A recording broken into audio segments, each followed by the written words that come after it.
Okay. Yep, I'm gonna start reading this paper now. Maybe I can get some beautiful insights into generative in painting, image in painting with contextual attention. Hell yes.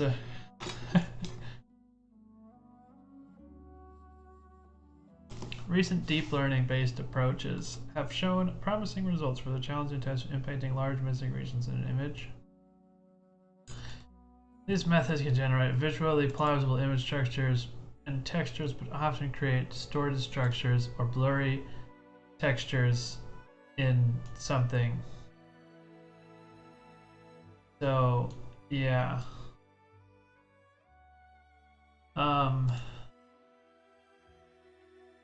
Yeah.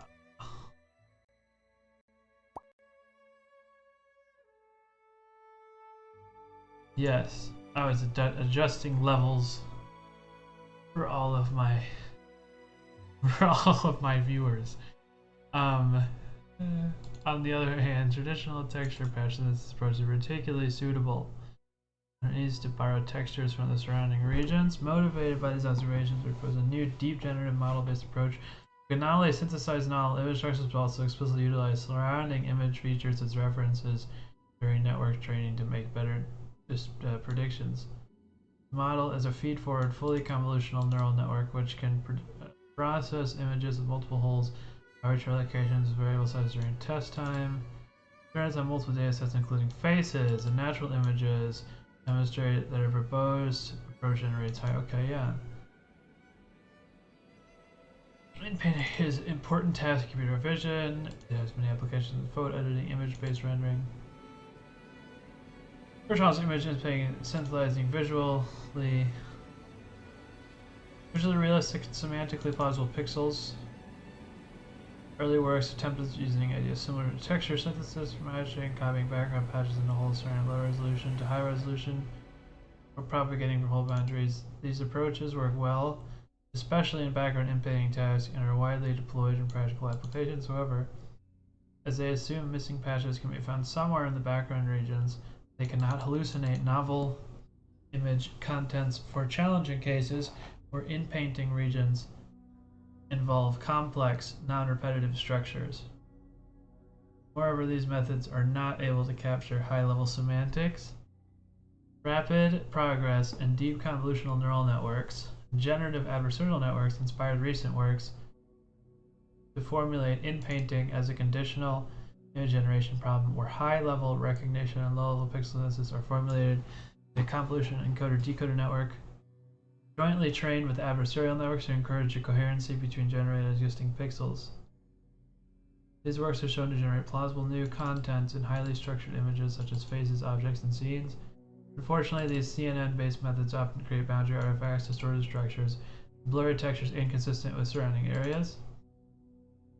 We found this is likely to the ineffectiveness of convolutional neural networks in modeling long-term correlations between distant contextual information in the whole regions. For example, to allow a pixel being influenced by the content of 64 pixels away requires at least 6 layers of 3x3 convolutions with a dilation factor 2 or equivalent. Well, I mean, couldn't you just yeah, it's kind of, that might not be a fair comparison, because couldn't you just have a larger convolution and you need less layers, right?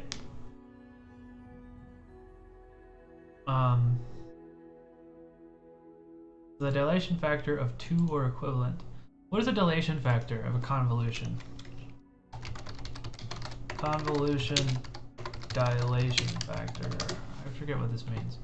Understanding 2D dilated convolution operations. Blah. The examples in NumPy and TensorFlow with interactive code. So from this paper, multi-scale contextual convolution versus dilated convolution theory. Now Jonas' operator, let L be a dilation factor, and let star I be defined as f star I k of p is equal to the sum of all f of s times k of t, such that s plus lt equals p. We refer to star I as dilated convolution for an L dilated convolution, or an L dilated convolution. The familiar discrete convolution star is simply the one dilated convolution.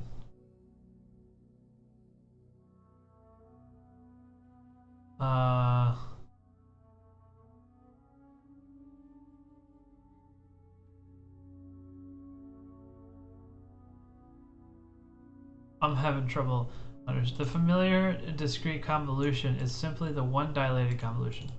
So just from the statement, we can already tell with a value of 1 increases to 2. There's not a familiar. This can be clearly understood by pictures. I like pictures. Systematic dilation supports exponential expansion of the receptive field without loss of resolution or coverage. Hey, F1 is produced from F0 by one dilated convolution. Each element in F1 has a receptive field of 3 by 3. Systematic dilation supports exponential expansion of the receptive field without loss of resolution or coverage.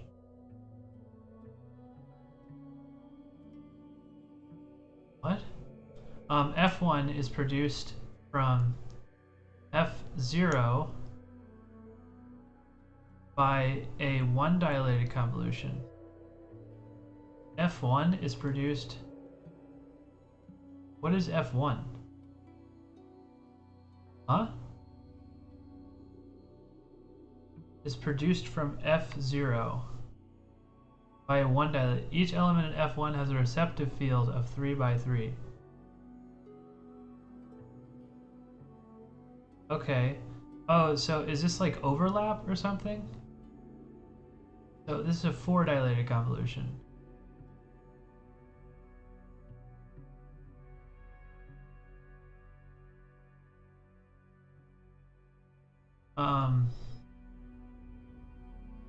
F2 is produced from F1 by a 2 dilated convolution. Each element in F2 has a receptive field of 7 by 7.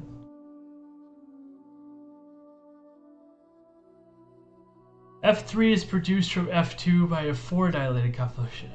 Each element is F3. Yeah, no, I'm really confused. Okay, so the receptive field is a total amount of elements. What do the red dots specify though? Like that's what I'm really struggling with. I assume P is the point. What is it? What is S plus L T equals P? I mean, it looks like a line. But this is not a line. It is more than a line. Blue writing. Dilation factor of 1, 2, and 4. Or 1 dilated convolution, 2 dilated convolution, and 4 dilated convolution.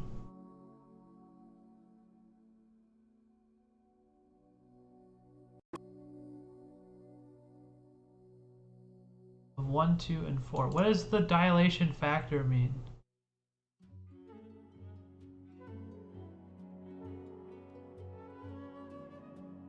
So what are these dilation factors? Well, this can be very easily, again, by another image. Actually, the same image. LOL. Systematic.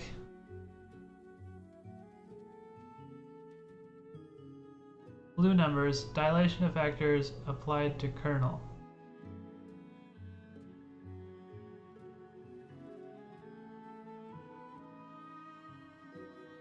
So above image is not the best representation of dilated convolution.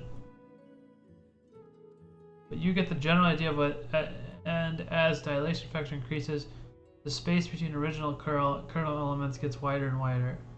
Now let's get to the example. No, I don't get it. What? What?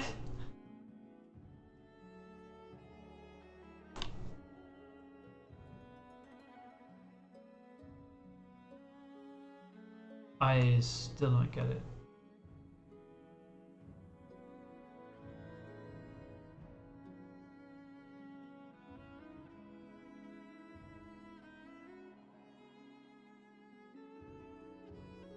briefly. The idea of dilated is come from. Okay, wait. Okay, actually, this had a paper that just linked to it. Maybe that would help me understand.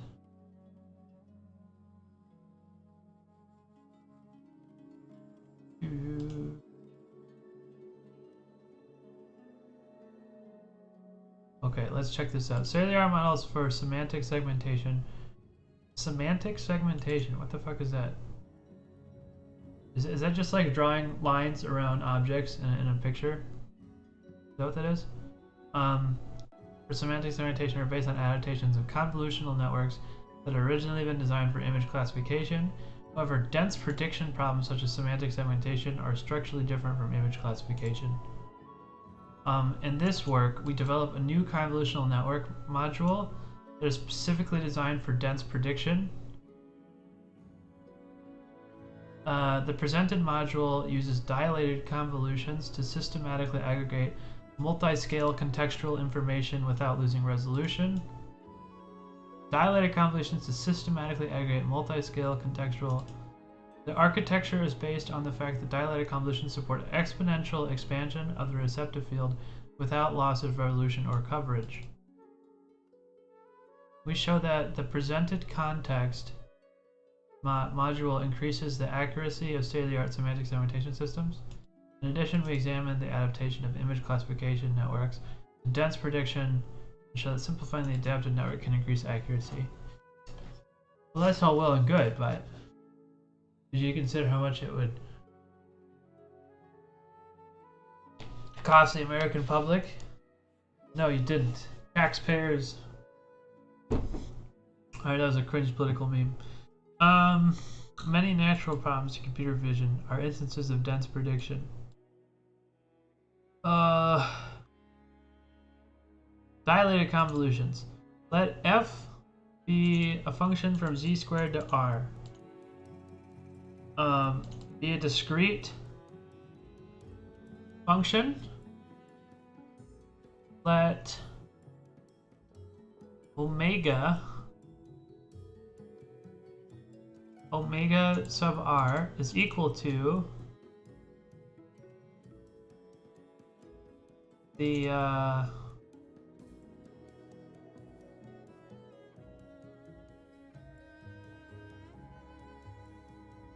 is equal to the intersection of negative r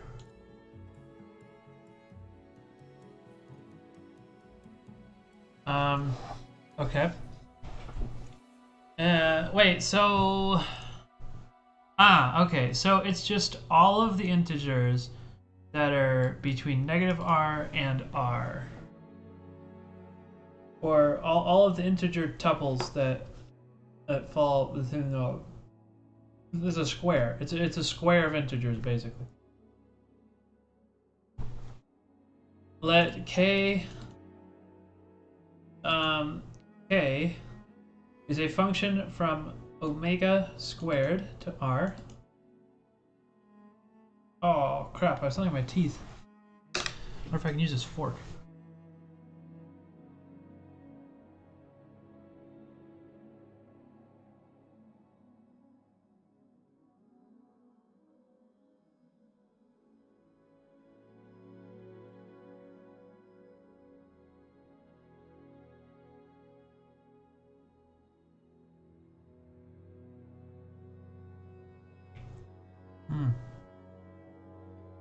Sorry, some of my fork, some of my my teeth. Okay. So, let be a discrete filter of size 2r plus 1 squared. What does the size of the filter mean?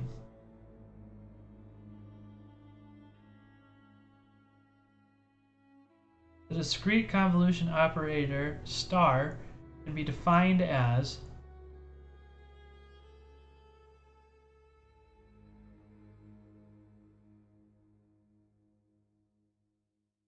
f star k of p. So I assume p is an element I assume P is an element of Z squared. Wait, why would it be an element of Z squared?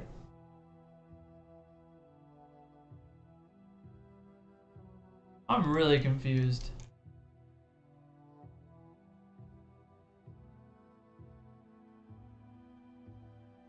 Refer to I as a dilated convolution. Okay, so what do they mean F star K of P?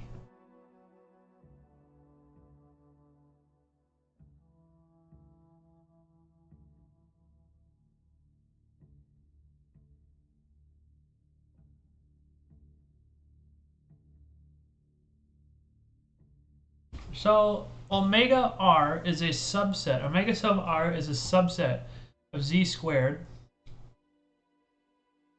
right?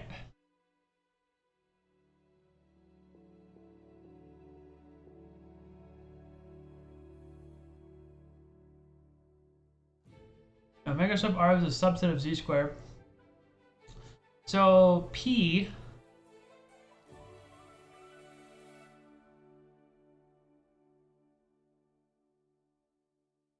so F goes from Z squared to R, and K goes from a subset of Z squared to R. So P is probably an element. Well, I can like guarantee it's an element of Z squared. Yeah, okay. I know it's an element of Z squared.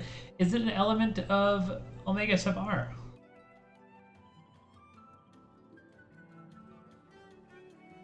Also, why is it 2R plus 1? Because of 0. That's why. That actually makes a lot of sense. Right, so you have like 1, 2, 3 all the way up to R. And then you have the negatives, but then with that you leave out 0. So that's where you need a plus 1. Okay, so the size is the total amount of elements in the filter. Okay, that makes sense.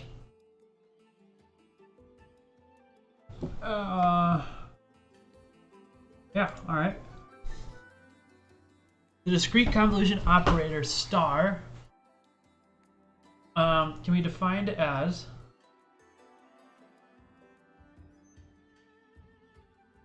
so S plus T equals P.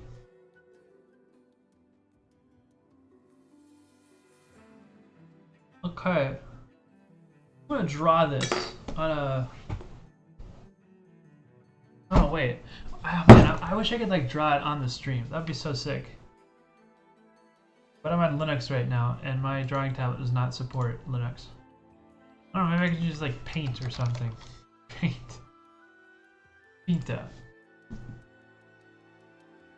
This is Paint. Okay, so yeah, let's see here.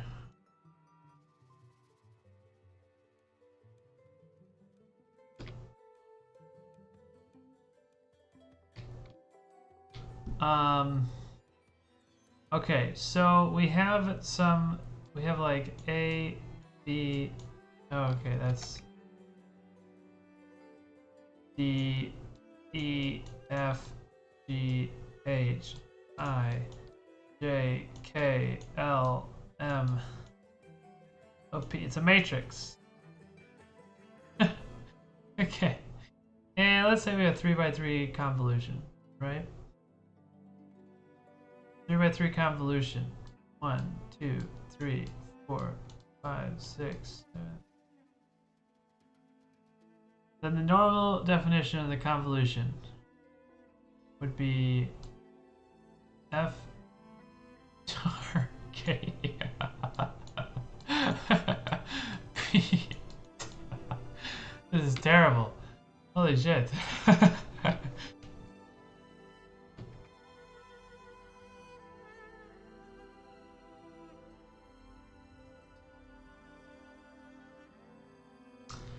Alright, I'm just gonna like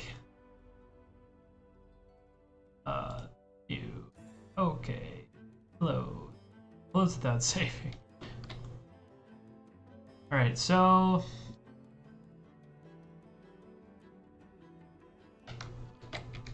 S plus T. S plus T equals P.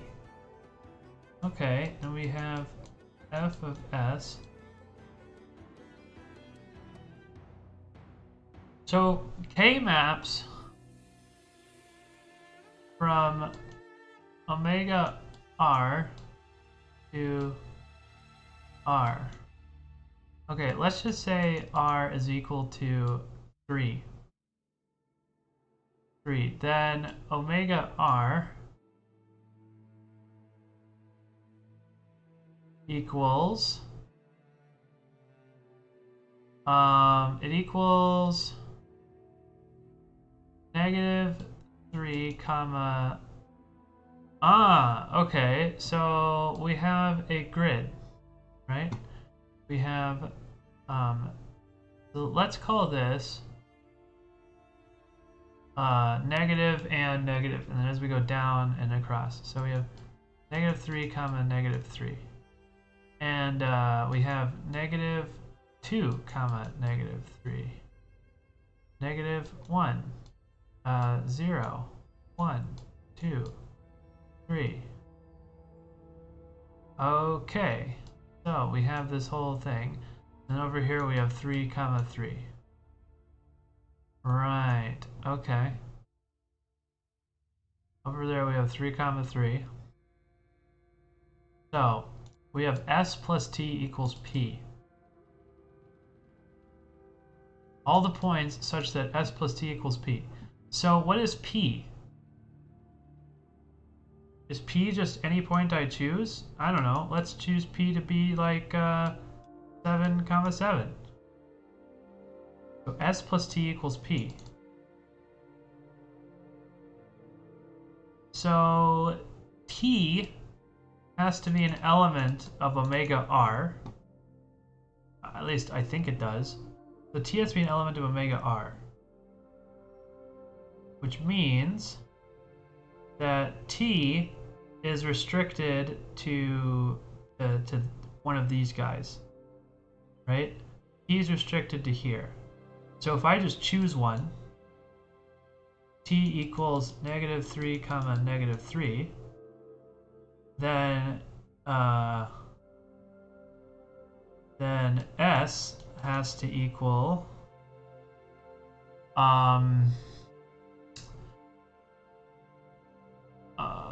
okay, I guess, I mean, yeah, conceptually you just put 7, 7 right here, right? And then you would go, okay, so -3. Okay, so what plus,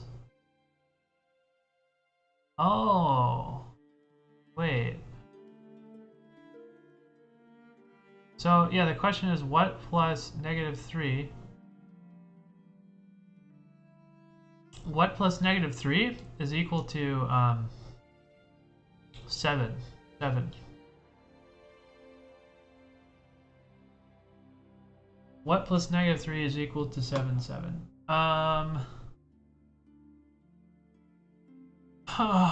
Okay, well, we have -3 plus S equals 7. Oh, S equals 10. S equals 10 comma 10. So f of 10 comma 10. Okay, be a discrete function.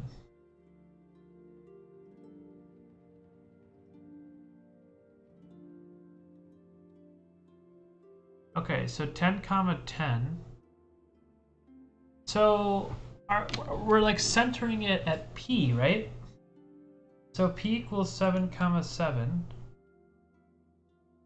which means that we multiply -3 comma -3 with 10 comma 10.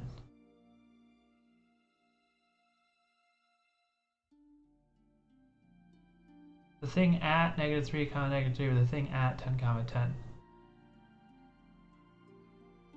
Okay, yeah, I guess that makes sense. I mean, like, you just have to rotate.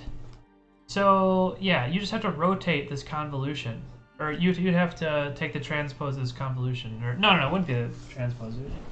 You literally would have just like flip everything. Be like, that goes there, that goes there. Okay, so yeah, the key thing really is this is that guy right there. So what does this mean?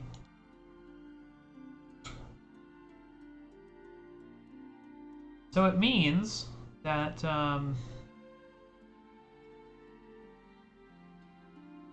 okay.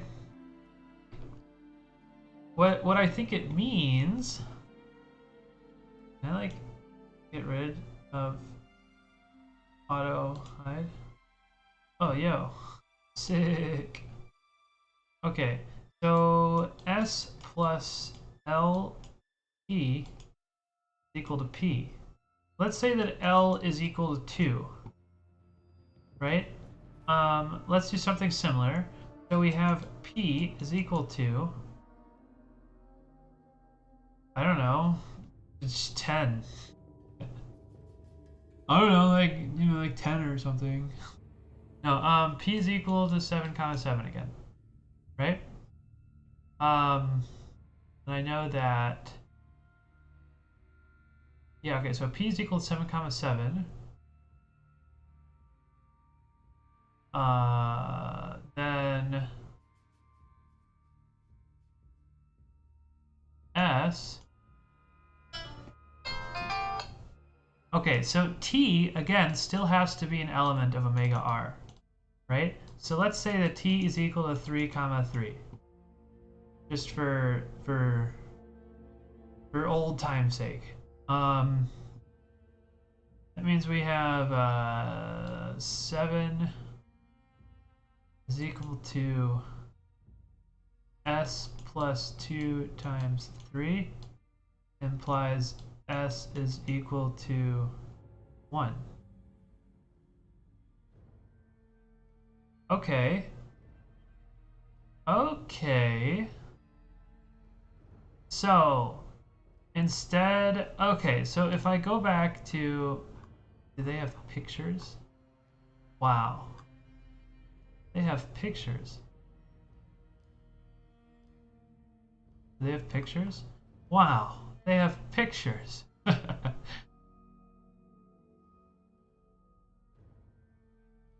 Ah, okay. So it's literally just what elements. Yeah, what's up with the coloring? Like, what is the point of that? I'm so confused.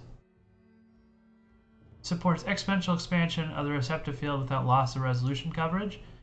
F1 is produced from F0 by a one dilated convolution. Each element in F1 has a receptive field of 3 by 3.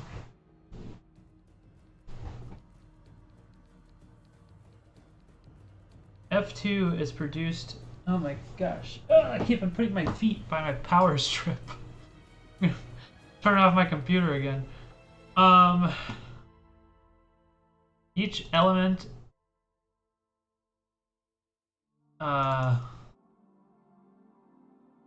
what is F1? Oh, it's these things.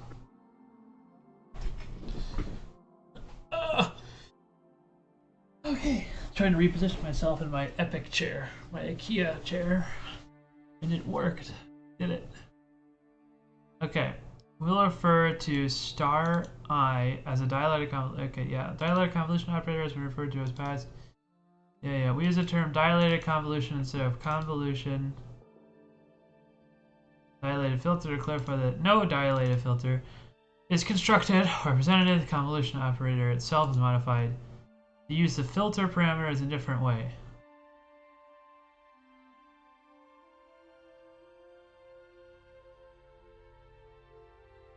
Dilated convolution operator can apply the same filter at different ranges using different dilation factors. Interesting. Our definition. Oh!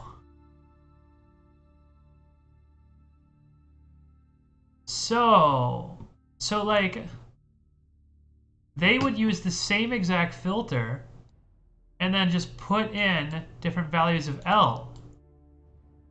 So it would be the same parameters, right? So like K of 2, 1 equals k of 2, 1 under any one. But you would apply the same exact filter, and then so when you create the computation graph, it would look like, oh well, you know, f of star. Oh wait, oh fuck. New. Okay, yeah, f of star. That's not right. F star L of K of P. It's gonna equal, like, I don't know, you know, it's gonna have like some graph. It's gonna have some computation graph, right? But the idea is that K of T is in that computation graph. Yeah, so K of T is in the computation graph. Actually, I guess K of T wouldn't actually depend on anything.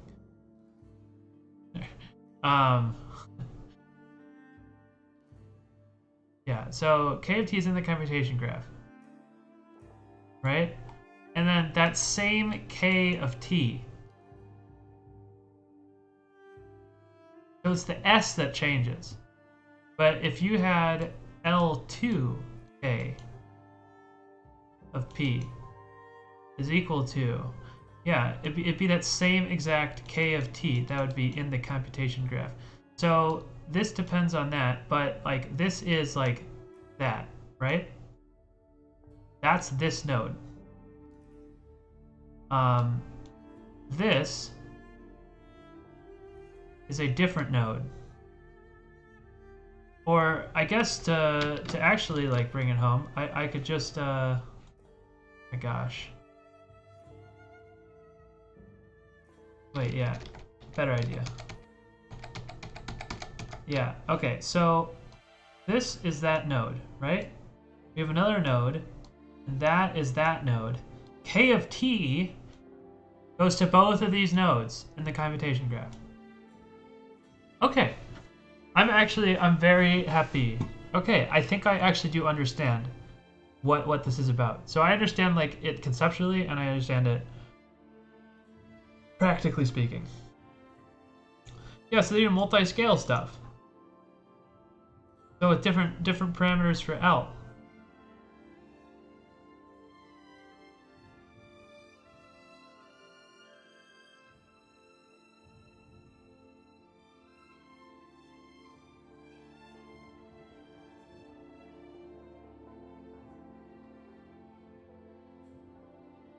Okay, anyway, I feel comfortable with that.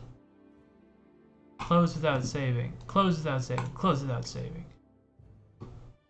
I am so crazy. Where was my paper? Yeah, I guess this was it. Skeptical, but okay. Anyway, of 3 with dilation factor of 2 or equivalent. Or equivalent. Well, yeah, okay. See, again, not actually true. You could have more, bigger.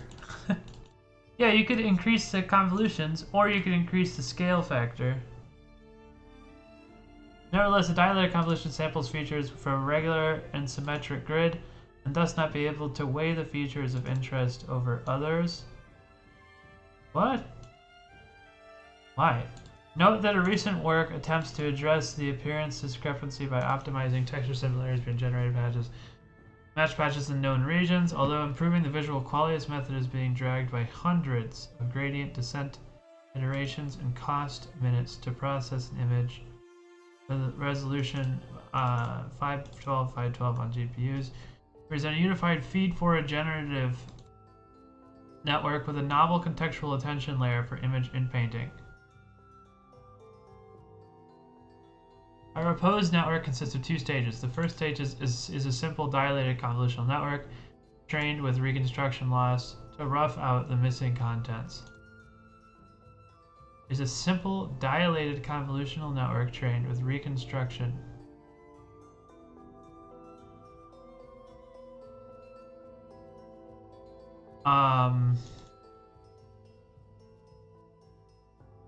Okay, I guess I'll find out what that means, but I'm guessing what it means, and I don't know if I'm right on this. I'm guessing what that means is they literally just do like pixel by pixel stuff. So they set their loss function as like, okay, here's the image. Here's the image. Now fill it in based on what you see. Fill it in based off of what is, or what was there before. The contextual attention is integrated into the second stage. The core idea of contextual attention is the use of features of known patches as convolutional filters to process the generated patches. The core idea of contextual attention is to use the features of known patches as convolutional filters to process the generated patches.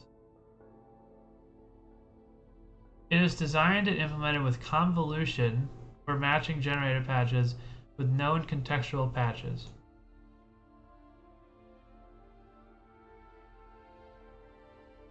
Convolution for matching generated patches with known contextual patches. Channel-wise softmax to weigh relevant patches, and deconvolution to reconstruct the generated patches with contextual patches. That's something else I need to understand is deconvolution. I'm kind of hazy on that subject. The contextual attention module also has spatial propagation layer to encourage spatial coherency of attention. In order to allow the network to hallucinate novel content, we have another convolutional pathway in parallel with the contextual attention pathway. The two pathways are aggregated and fed into a single decoder to obtain the final output. The whole network is trained end-to-end with reconstruction losses and two Wasserstein GAN losses. Okay. Where one critic looks at the global image while the other looks at the local patch of the missing region. Interesting. Okay. Oh, wow. Okay, that's really interesting. I like that. Fantastic. Experiments on multiple datasets, including faces, textures, natural images, demonstrate that the proposed approach generates higher quality inpainting results than existing ones. Example results are shown in Figure 1. Our contribution to summary is as follows. Yeah, okay. Existing works for image inpainting can... Two groups. The first group is traditional diffusion-based or patch-based methods. Full of features, attempts to solve inpainting problem by learning-based approaches, training deep convolutional neural networks to predict pixels from missing regions. Traditional diffusion or patch-based approaches typically use variational layers of patch similarity, propagate information or background to region holes. Stationary textures, but are limited for non-stationary data such as natural images. Proposes a bidirectional patch similarity-based scheme to better model non-stationary visual data for retargeting and painting applications. Dense computation of patch similarity is very expensive operation, which prohibits practical application of such method. In order to address the challenge, a fast nearest neighbor field algorithm called patch match. Recently deep learning GAN-based approaches, promising paradigm. Image inpainting, initial efforts train convolutional neural networks for denoising and painting of small regions. Context encoders firstly train deep neural networks for image inpainting large holes. It is trained to compute a complete center region of 64 by 64 and 128/28 image with both L2 pixel-wise reconstruction loss generated adversarial neural networks as the objective function. More recently, blah blah blah, improved it by introducing both global and local discriminators as adversarial losses. Global discriminator assesses the completed image as coherent as a whole, while the local discriminator focuses on small area centered region to enforce local consistency. In addition, Izuka et al. Use dilated convolutions in in-painting network to replace channel-wise dilated in the in-painting network to replace channel-wise fully connected layer adopted in context encoders. Both techniques are proposed for increasing receptive fields to output neurons.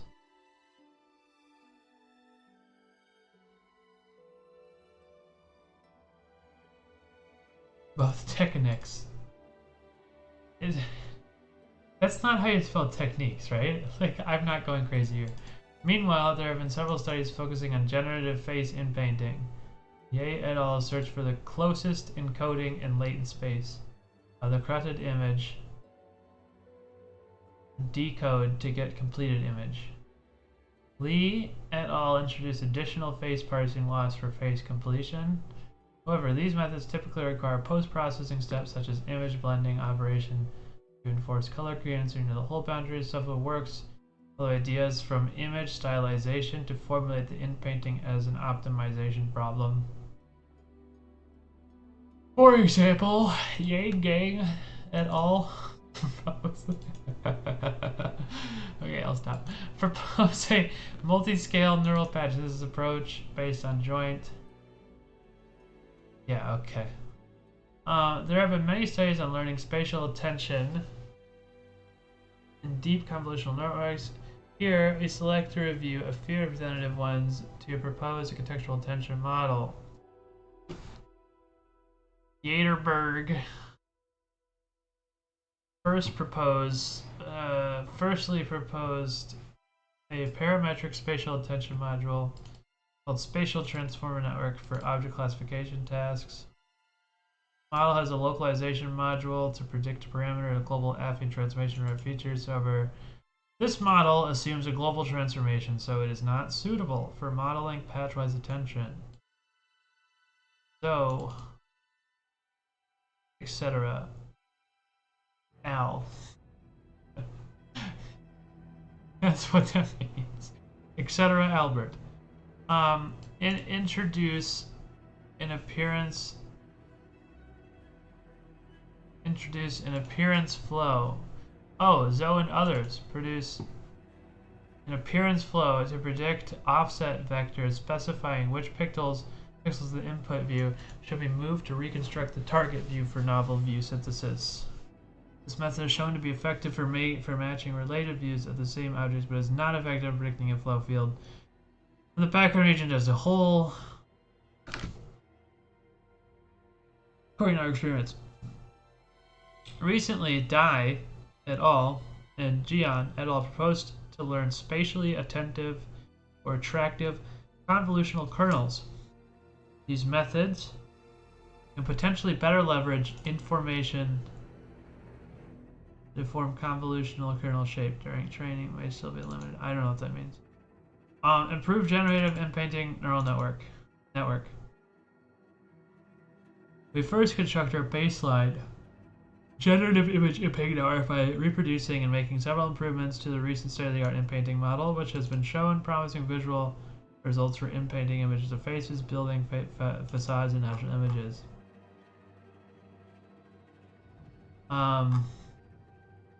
Yeah, course-defined network architecture. The network architecture of our improved model is shown in Figure 2.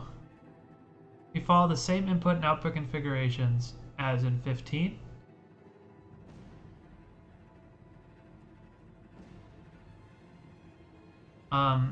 For training and inference.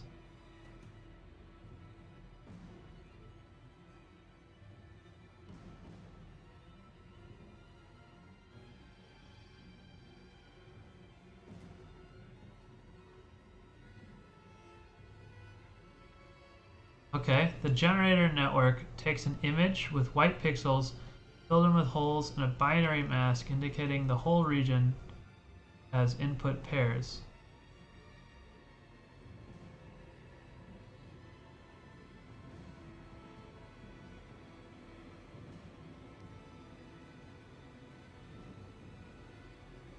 Oh, okay, and outputs the final completed image. We pair the input with the corresponding binary mask to handle holes with variable sizes, shapes, and locations. The input to the network is a 256 by 256 image with a rectangle missing. A rectangle missing region sampled randomly during training. And the trained model can take an image of different sizes with multiple holes in it.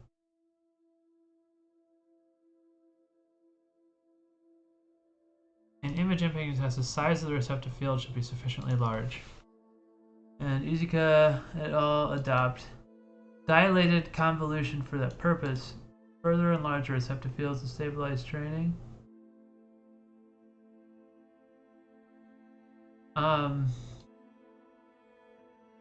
We introduce a two-stage course-defined network architecture, where the first network makes an initial course prediction, and the second network takes a course prediction as inputs.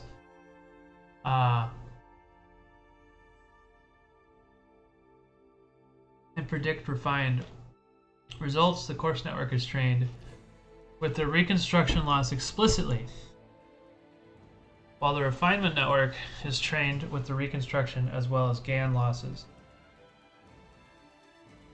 Intuitively, the refinement network sees a more complete scene than the original image with missing regions. Sees a more complete scene.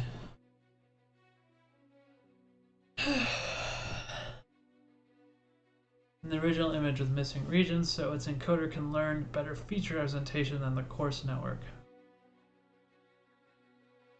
This two-stage network architecture is similar in spirits to residual learning or deep supervision.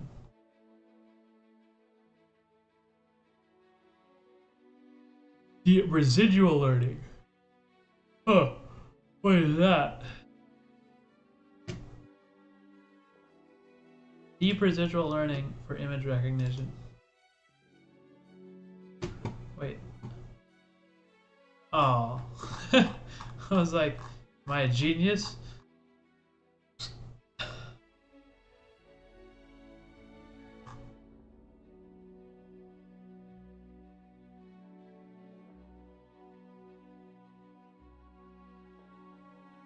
What?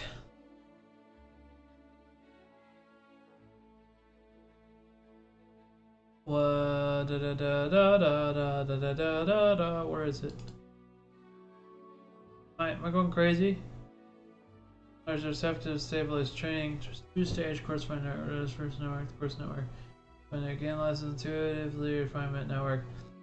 The refinement network sees a more complete scene than the original image with missing regions, so its encoder can learn better feature representation than the course network. This two-stage network architecture is similar to residual learning. Interesting. So I guess it's kind of like the concept of you oh man, what is it called?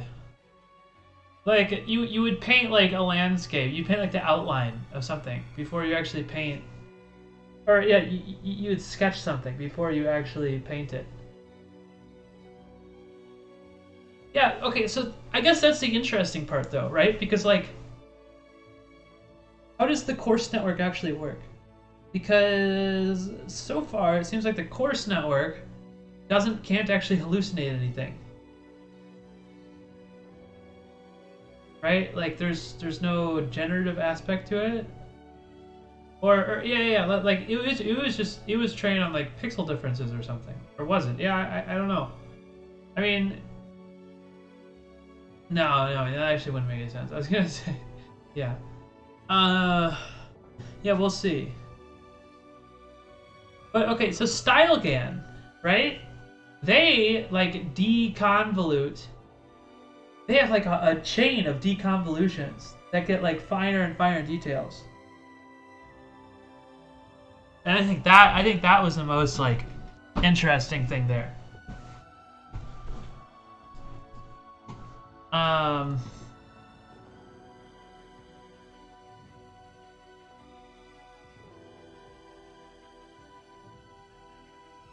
Similar spirit. Okay, yeah. Also, our in-painting network is designed in a thin and deep scheme for efficiency purposes. It has fewer parameters than the one in 15. In terms of layer implementations, we use mirror padding for all convolution layers and remove batch normalization layers.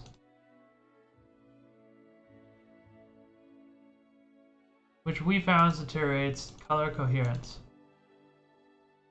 Also, we use ELUs as activation functions instead of ReLU, and clip the output filter values instead of using tanh or sigmoid. Sigmoid? I don't know why it's so funny. See, it's because of the word moid. I've been corrupted. I'm what is it? A Fudanshi or something?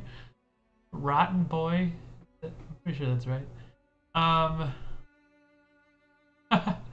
Okay, I'll get back to the machine learning.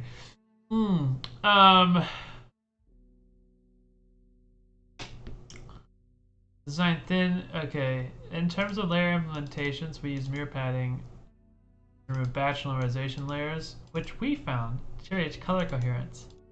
Also, ELUs as activation functions instead of ReLUs in 15, and clip output filter values instead of using tanh or sigmoid functions. In addition, we found separating global and local feature representations for GAN training works better than feature concatenation in 15. 15 is the Izuka, yeah, okay. Apparently that was a big inspiration for this.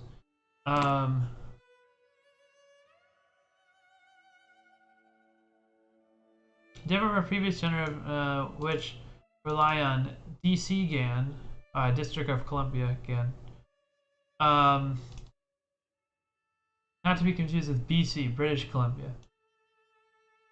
For adversarial supervision, we propose use a modified version of WGAN-GP. We attach the WGAN-GP loss to both global and local outputs of the second stage refinement network to enforce global and local consistency inspired by 15.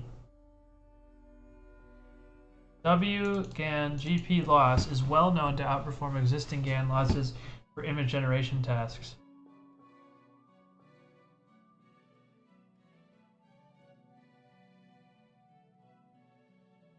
WGAN-GP.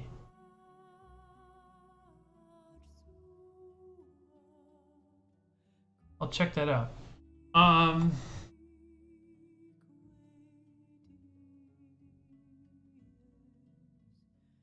it works well with combined with L1 reconstruction loss, as they both use L1 distance metric.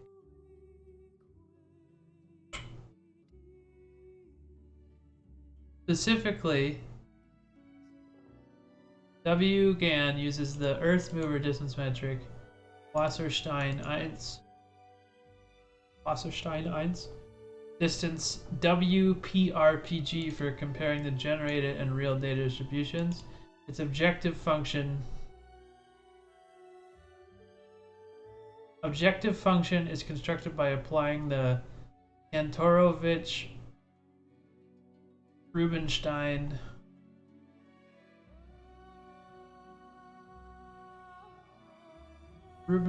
duality. Okay. Oh, so here's figure 2.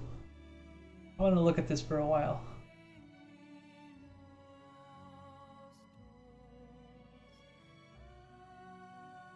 Interesting. Yeah, it's like literally blurry.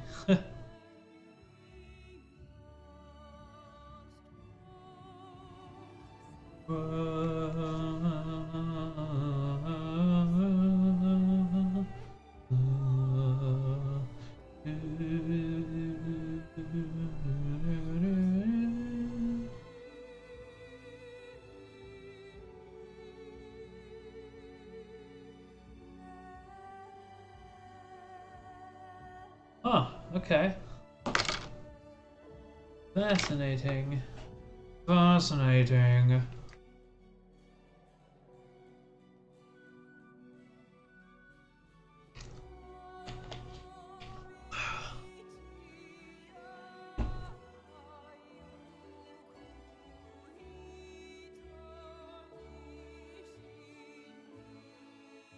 Coarse network is trained with reconstruction loss explicitly, while the refinement network is trained with reconstruction loss, global and local W and GP adversarial loss. So what is reconstruction loss? That's what I'm trying to figure out. Like, is it literally just like, oh, here was the original image. What, like how off were you? Because like I feel like that is like what like you can get rid of that completely, right? You can just be like, is this image believable? That's all I need to care. That's like all I care about, right? Does this image look believable? In the case of manga in painting, everything is heavily, or you know, not everything. 10% of things are heavily stylized.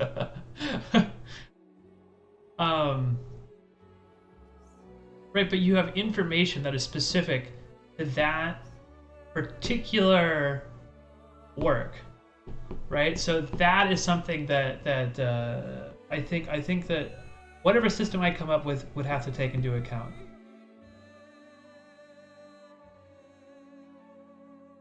And in fact, I feel like you can make a really general in-painting about, like, for instance, right? We have this gravel road. What if we have another picture of how a gravel road is supposed to look?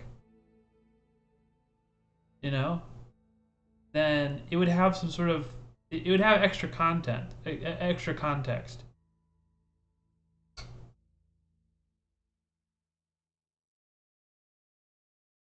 Anyway, yeah, we take the minimum of G. Yeah, okay. So this is literally just like this is standard stuff.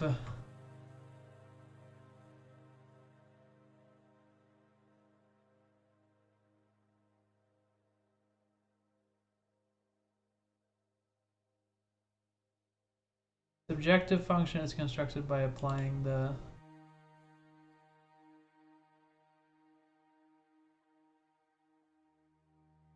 G is the set of one Lipschitz functions, and PG is the model distribution implicitly defined by x equals whatever. Z is the input to the generator. Hell yeah, Z is the input to the generator. Propose an improved version of WGAN with the gradient penalty term.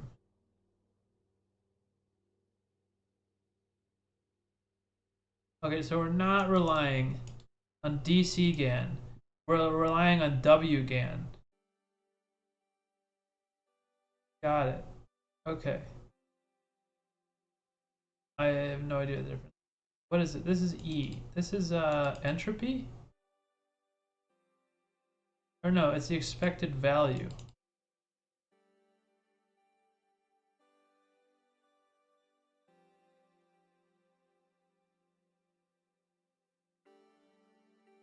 D is the input to the generator.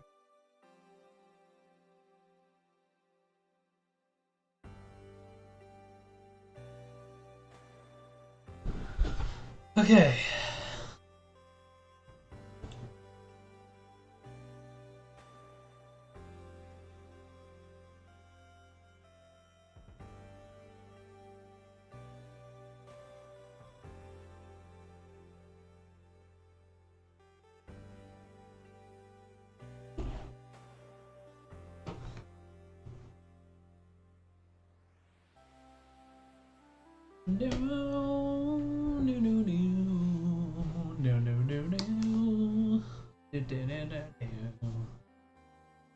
Propose an improved version of WGAN with a gradient penalty term.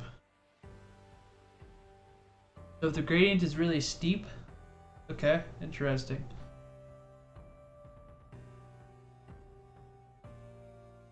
where x is sampled from. Oh, it's so dense. It's so dense. Oh my god. Sampled from the straight line between points, sampled from a distribution. PG and PR. The reason is that the gradient of d star at points x hat equals 1 minus tx plus tx tilde tx senior, what it's called, the straight line should point directly towards the current sample x senior. Meaning that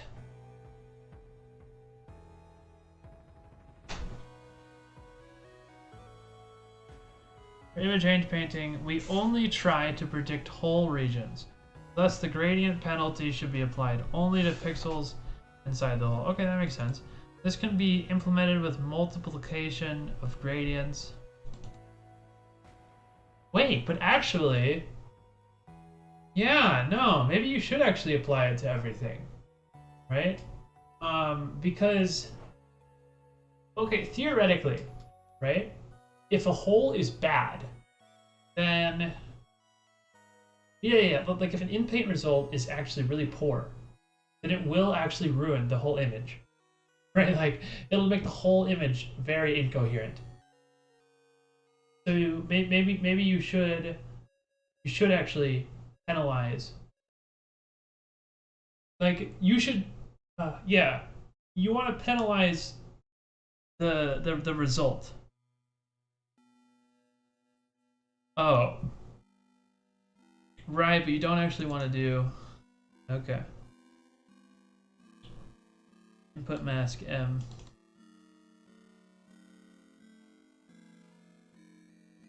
Oh, man. Right, but if the image was incoherent in the first place, then you don't want to penalize the network for, you know, like trying to fill that in. Right, if it's just like a freaking wacky image, then yeah, okay. So I guess I don't know. I'm really conflicted on this. Yeah, I guess the answer is don't, right?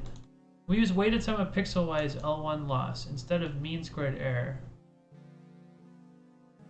W again adversarial losses. Note that in the primal space, Wasserstein-Einz distance and W again is based on L1 ground distance. I need to read on this.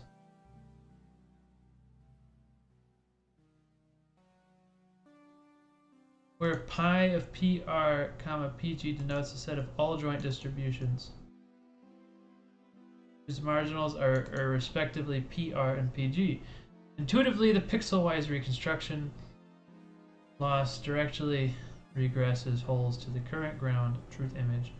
Well, W again implicitly learn to match potentially correct images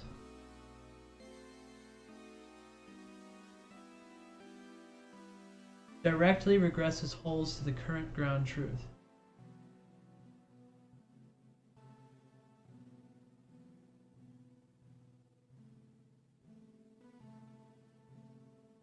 Match potentially correct images and train the generator at adversarial gradients.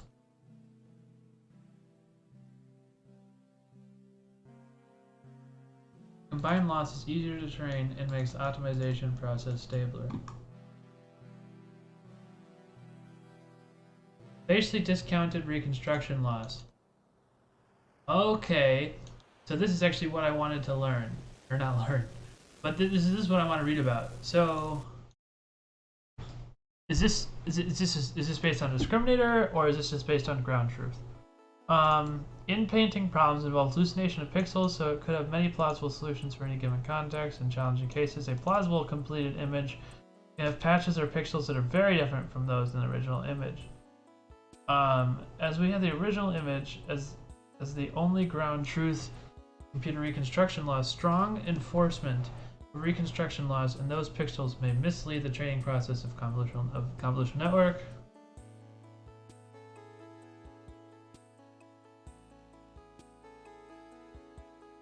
Intuitively, missing pixels near the hole boundaries have much less ambiguity than those pixels closer to the center of the hole.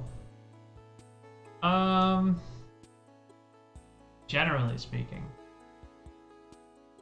Yeah, this is similar to the issue observed in reinforcement learning. When long-term rewards have large variations during the sampling, people use temporal discounted rewards over sample trajectories. Inspired by this, we introduced spatially discounted reconstruction loss using a weighted mask M. The weight of each pixel in the mask is computed as gamma L, where L is the distance of the pixel to the nearest known pixel.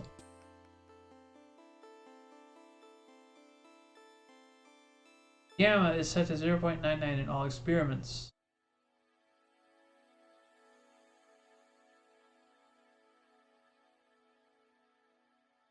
Where L is the distance of the pixel to the nearest known pixel of L. Similar weighting ideas are also explored. Importance weighted context loss proposed in blah, spatially weighted by the ratio of uncorrupted pixels in a fixed window.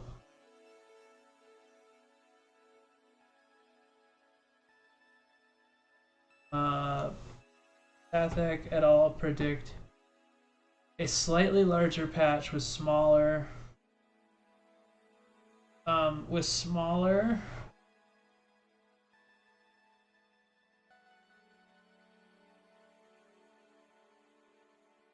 with higher loss weighing in the border area. For in-painting large holes, yeah, I don't feel like you'd want to. If it's just for the ground truth, then maybe. But if it's just for creating a coherent image, then no, you wouldn't want to do that. For in-painting a large hole, a proposed discounted loss is more effective for improving the visual quality. We use discounted L1 reconstruction loss in our implementation. With all the above improvements, our baseline generative in-painting model converges much faster than 15 and results in much more accurate in-painting results. Replaces 2, reduce the training time from 11,000 GPU hours reported by 15 to 120 GPU hours on a GTX 1080, which is almost 100 times speed up. Yeah, that's fucking crazy. More of the post-processing step, image blending, is no longer necessary. Oh, fascinating. Oh, because it's already blurry. Nice. Image in-painting with catchable attention. Okay, I will read this portion tomorrow, but wow, okay, this is really, really fascinating.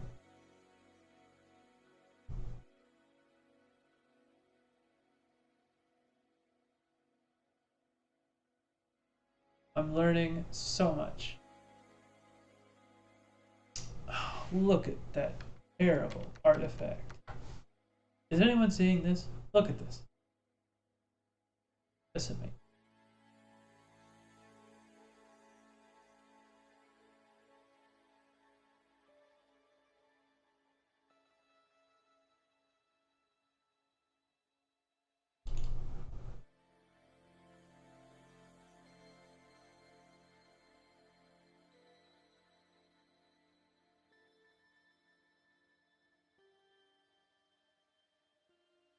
Yeah, it's a lot more solid.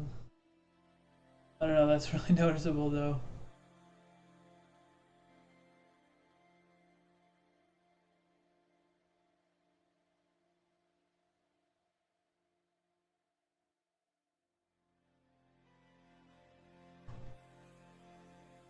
Yeah, okay. I want to read about the contextual attentions.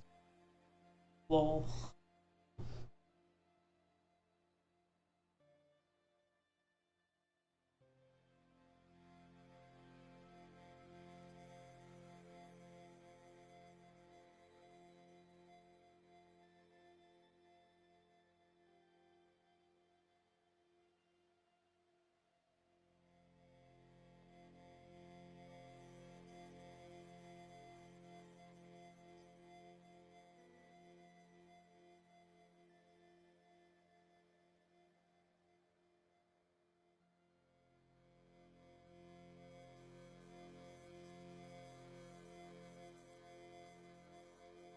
Well, that doesn't look good for the penguin.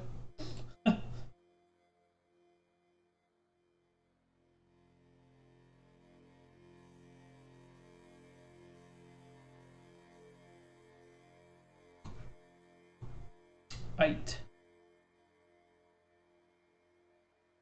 Aight, fam. Okay, well, like I said, I think I'm gonna finish reading this paper tomorrow, but I am off.